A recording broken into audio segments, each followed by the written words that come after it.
పరీక్షల్లో పోరలు పాస్ అయినా ఎంసెట్ల ర్యాంక్ కొట్టినా పెద్ద యూనివర్సిటీల సీట్ వచ్చినా కోరుకున్న కొలువు కొట్టినా ప్రమోషన్ వచ్చినా బర్త్డే అయినా కొత్త దందా చాలు చేసినా కొత్త బండి కొన్నా కొత్త ఇల్లు కట్టుకున్నా ఆఖరికి ఓ ఇంటోళ్ళు అవుతున్నా ఇట్లా ఏ శుభకార్యం చేసినా ఏ మంచి ముచ్చటే చెప్పాలన్నా ముందుగాల నోరు తీపి చేసుకుంటారు. ఇప్పుడు గీ ముచ్చట ఎందుకంటే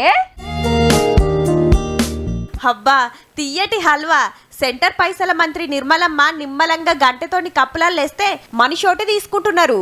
మేడానికి గంత తీర్వాటం ఎట్లా దొరికింది అంటారా? ఇది బడ్జెట్ హల్వా. ఫిబ్రవరి 1 నాడు బడ్జెట్ లెక్కలు పార్లమెంట్లో చదువుతుంది. గా కాయిదాలు తయారు చేసినాక హల్వా వండి తినుడే వెనకట్కెళ్ళొస్తున్న పద్ధతి. అంతేకాదు మంత్రి మేడం బడ్జెట్ పెట్టేదాకా వీళ్ళంతా సీక్రెట్ అర్రలనే ఉంటారు, బయటికి రారు.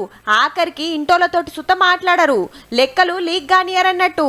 ఈ తాపకు నడమంత్రపు బడ్జెటే. ఎందుకంటే ఇంకో 2-3 నెలలు అయితే పార్లమెంట్ ఎలక్షన్లు, మరి అందుకే ఇప్పటి మందమే పెడుతురు అన్నట్టు.